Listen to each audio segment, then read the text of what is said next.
We start in the House. Republicans are still hoping to retain the House majority after regaining control of the Senate early Tuesday night. Our next guest defeated his Democratic challenger to become the next congressman of Virginia's 5th District, right in the middle of the state, just west of Richmond.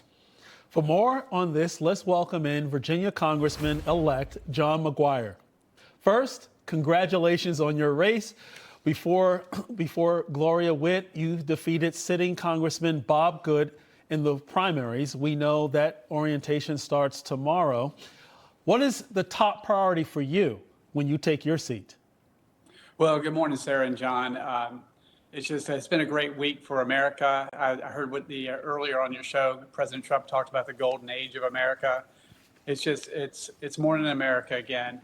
And, you know, President Trump is the first one in over 40 years to win all the swing states.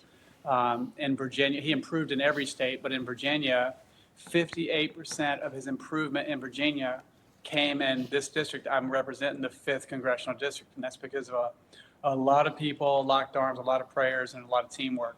But first priority when I get in office is to help President Trump with his America First agenda.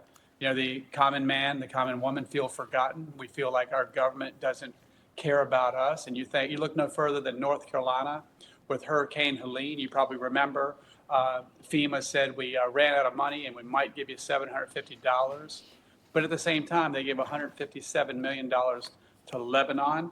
And it just came out yesterday that a FEMA representative was fired because he made a message, something to the effect, don't help the people with Trump flags in their yard.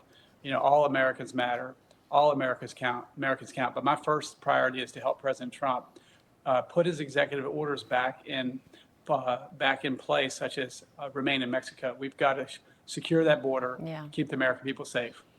Absolutely. Look, Congressman-elect, Republicans are just 2 seats away from retaining the House majority. When that happens, when or if that happens, Republicans will have the majority of the House, the Senate, and the White House. So what does that say about the state of the country? Well, you know, it says a lot. I mean, gosh, we got the popular vote as well. And what it is people are sick and tired of America last. I mean, look at they're putting these illegal immigrants in hotels and giving them credit cards to buy the kind of food they like. And we've got our veterans in some cities living on the street.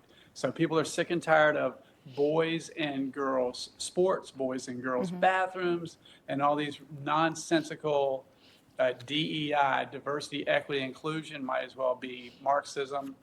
We should be a meritocracy. People are sick and tired of America last.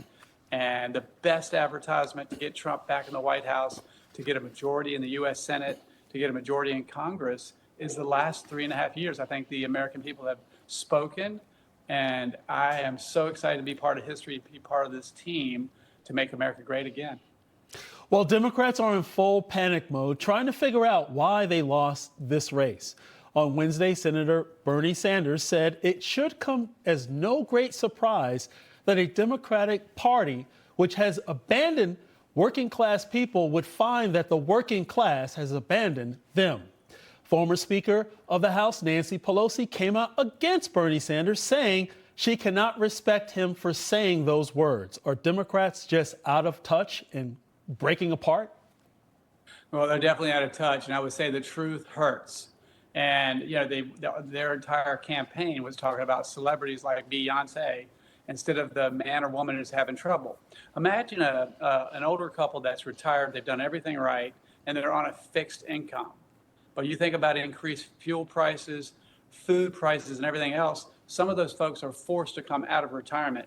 You think about a young couple trying to start a family, to be able to put a down payment on a home and buy a home with interest rates going from Trump's time of 2% to over 7%.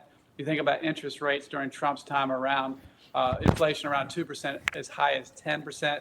Everything's more expensive. And we used to make money on fuel, fossil fuels, and they stopped drilling, and they started, instead of making money on fuel, we started spending money on fuel from countries that don't like us. So energy independence, energy dominance, that's a big part of Trump's plan to make America great again, and I can't wait to be part of it. Drill, baby, drill, as they have been drill. saying. Exactly. Now, we're counting down the days until the inauguration. What is the most important thing that Trump needs to accomplish on day one, in your opinion? Well, the most important thing, like I said, is I believe in limited government. But if the government should do anything, it should keep us safe. And we are less safe as a people at the local, state, and federal level. And look in the world. You think about the botched withdrawal from Afghanistan, you look at what's going on in the Middle East, and you look at Ukraine. President Trump hasn't even gotten sworn in yet, and Hamas is talking about wanting peace. Leadership matters. And the best contrast or example is the last 3.5 years of weak leadership. So the first thing that the top priority should be to keep the American people safe in these foreign wars, secure these borders, and support our law enforcement. They've got gangs, as President Trump says. There are gang members from some of these countries in the United States right now that make our gangs seem like, Boy Scouts. So we've got to get these folks out. You saw some of these apartment buildings being taken over by illegal aliens in Colorado. So we need to, number one, keep the people safe. Absolutely. Congressman-elect John McGuire, thank you so much for your time today. And good luck on your future now as a congressman. Thank you for having me, and God bless you. And please make sure you guys thank a veteran tomorrow on Veterans Day. Absolutely, we will indeed.